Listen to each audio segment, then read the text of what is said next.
डोळ्यात नाही मनात पाणी नाही मन रडतंय की नाही असं वाटतंय महाराज ताप सुरू वाटतंय नाही अहो महाराज आता सुरू होती कोण म्हणतंय महाराज आज एक सोबत आहे इथं बसण्याच्या प्रत्येकाच्या विचारात इथं बसण्याच्या प्रत्येकाच्या शब्दात आणि इथं बसण्याच्या प्रत्येकाच्या रक्ताच्या शेवटच्या थेंबात महाराज आहे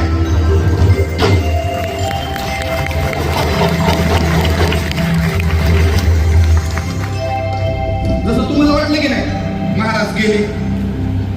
त्यावेळी आदिलच्या मुघलच्या निजाम यांना वाटलं महाराज गेले आणि आता महाराज गेले म्हणजे स्वराज्य संपलं तो रायगड ढासला असेल तो पुरंदर पोचला असेल असं सगळ्यांना वाटू लागलं त्यांना पुढे माहित होतं वाघ जरी गेला तरी वाघाचा छावा आपण जिवंत होता तो माझा छत्रपती संभाजी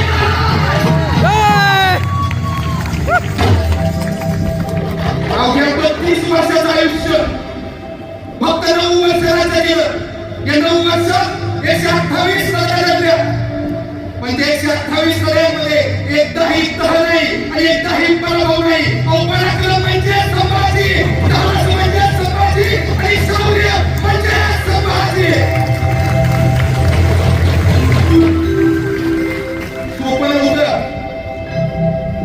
सोपं नव्हतं स्वराज्य उभा करणं आणि उभा केलेलं स्वराज्य तसंच चालू ठेवलं पण प्रत्येक वेळेस म्हटलं ना प्रत्येक वेळेस असा तरी सुखाचा घास उचलला की येथील प्रत्येक वेळेस काहीतरी वेगळं सावरलं त्यावेळेस असंच झालं माझ्या स्वराज्यात घडलं नव्हतं ते पहिल्यांदा घडलं हिंदुनी लोकांवर वर काढलं आणि माझे संभाजी त्यांना आवडी नदीच्या काठी पकडले गेले पण ज्या मुघल खानाने संभाजी महाराजांना पकडलं होतं की नाही त्या मुघल खानालाही माहित होतं संभाजी आम्ही पकडलाय हे जर इतक्याला कळालं तर स्वराज्य खूप लांबची गोष्ट आहे सह्याद्री खूप लांबची गोष्ट आहे रयत आपल्याला गावची हे वळून देणार नाही म्हणून त्या संभाजी महाराजांना जैसे औरंगजेबासमोर आणि संभाजी महाराजांबरोबर काही झालेली कमी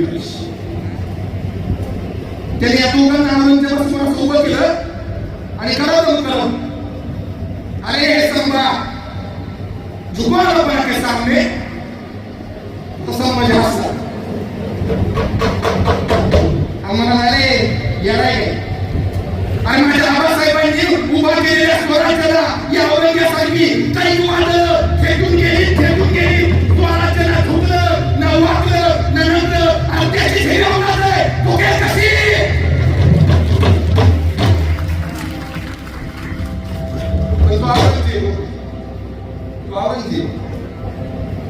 तो औरंगजेब हिंदुस्थानचा बादशाह तख्त्यावरून खाली आला हे सगळं ऐकून संभाजी महाराजांसमोर उभा राहिला मला शेवटी काहीच केलं नाही आणि संभाजी महाराजांना काही केलंय म्हणून गुडघ्यावर बसून देवाच्या आम्हाला नमाजाचा मुकाला पडला हे सगळं दृश्य बघितलं संभाजी महाराज आणि संभाजी महाराज म्हणाले कवीकडे सांगा कवीची कवी आहात आपण मग सुचते का प्रसंगावर एखादी कविता कवी म्हटला माणूस आहे मृत्यूचा मोठं आहे आवडीचा नंबर आहे कधी म्हणजे सांगता येईल मार्गीचं सुचते काय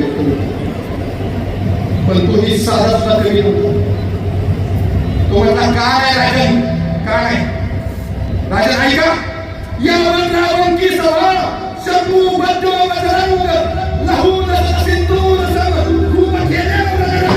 राजन तू हो साचे खूप रे हो जंग ते तुम्हाला देश तक तावरंग राजा तुझं देश तुझं शौर्य आणि तुझं धाडस बघून तो आमच्या हिंदुस्थानाचा बादशाह औरंगजेब तुझ्या समोर येऊन गुडघे टेकून बसलाय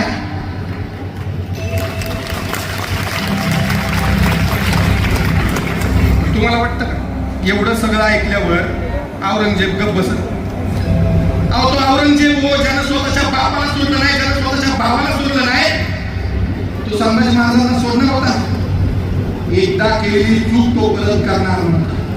मग निघाल फरमान संभाजी महाराजांना मारून टाका संभाजी महाराज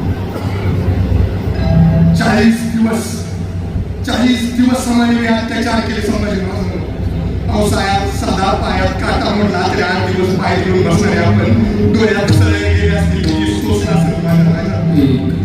आणि त्याच वेळेस जर माझ्या राजांना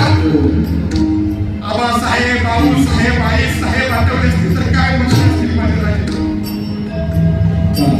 म्हणाले असतील आबासाहेब असं मस्त धनखन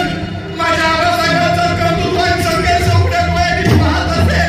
पण आज माझ्याच आबासाहेबांचा आवाज एवढा पाहिला डोळ्यात या एवढ्याच्या हाताने जिजाऊंचा हात पकडून राजांचा गड शिवतीर्थ पार ऐकेल असंच खेळ चालू असेल, पण आज त्याच राजेश्वराच्या मातीला हात टेकवावे म्हटलं तर हातच पडलं नाही माझ्याकडे.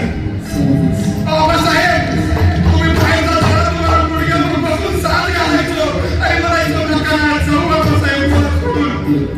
अशी आज गुडघ्यावर बसून तुम्हाला साथ घालावी म्हटलं तर गुडघ्यात चोरले नाही माझ्याकडे. बाबासाहेब सांगा ना, बाबासाहेब काय तुमचा तुम्हाला हातावर द्या. बाबासाहेब, आईसाहेब, आऊसाहेब म्हणून आज तुम्हाला हात मारावी म्हटलं तर जीभ चोरली नाही माझ्या पुढे. तिची बाई पुढे पडली होती करत कदाचित तिला हिंद होतं माझ्या राजांपासून पोर व्हायला, पण घाबरला नाही बरं. घाबरेल कसा? सुराबाचा दूध छावाचोय